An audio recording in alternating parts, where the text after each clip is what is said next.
Sunday lunch at my parents' house smelled of rosemary and roast fat, the same perfume it had worn since I was 8. The table was already groaning under serving dishes when we arrived. My mother's best china, the silverware that only came out for baptisms and funerals, linen napkins folded into sharp white peaks.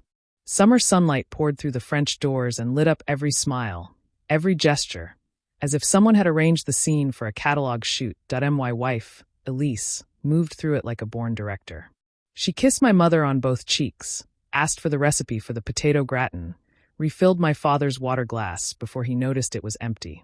When my sister appeared with her new baby, Elise scooped the infant up and cooed in that soft, musical voice that had charmed me the first night we met.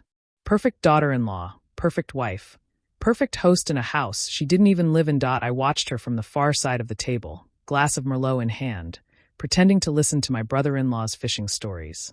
Inside, I was replaying the recording I'd found on the voice-activated app I'd forgotten I installed on the kitchen tablet months ago.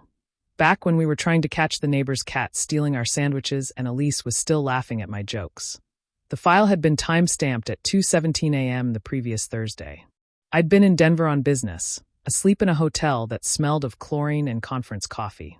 Elise's voice, clear, a little slurred from wine, filled the kitchen. "You can't keep doing this after tonight." A male laugh, low, familiar. Marcus, her gym trainer. I'd met him once, thought he was harmless, all protein shakes and polite fist bumps. "She's going to notice the charges."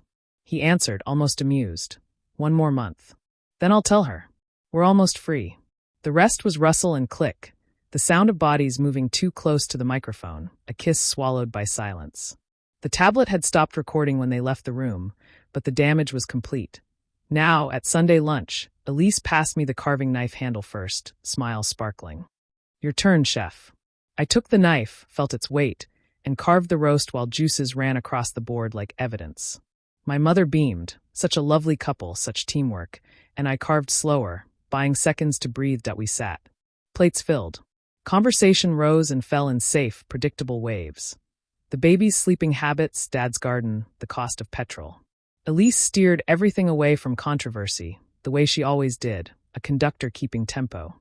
She didn't look at me more than usual, didn't look less. If she sensed the earthquake under my ribs, she gave no sign. Halfway through the meal, my father lifted his glass. "To marriages that last," he declared. "To choosing each other every single day." Glasses clinked around the table. Elise's met mine last, crystal ringing bright and brief. Her eyes were the same green I'd once sketched in the margins of meeting notes, but tonight they held a question I couldn't answer. Under the table, I opened the voice memo app on my phone, pressed record, and laid the device face down beside my napkin. If she wanted theater, she could have a final act. Dessert arrived, treacle tart, my favorite. My mother handed me the first slice.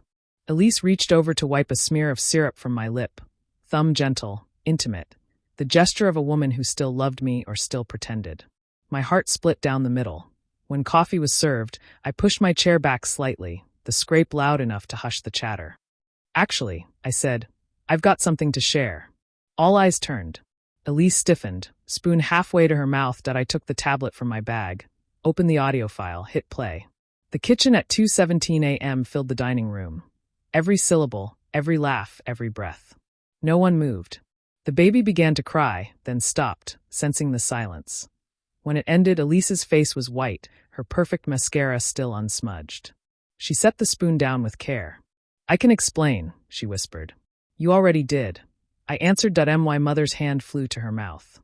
My father looked at the tablecloth, as if it might offer instructions. My sister gathered the baby, murmuring escapes. Elise stood slowly, smoothing her skirt, eyes darting to the door. "Don't," I said. Not angry, not loud, just tired. "Sit. Eat. We'll finish lunch." And she did. She sat, took a bite of tart, chewed and swallowed while the room held its breath. Then she laid her napkin beside her plate, stood again, and walked out into the summer afternoon without a word. The front door clicked shut. A car started. Tires crunched away. No one spoke for a full minute. Finally, my mother reached across and covered my hand with hers. "Are you all right, darling?"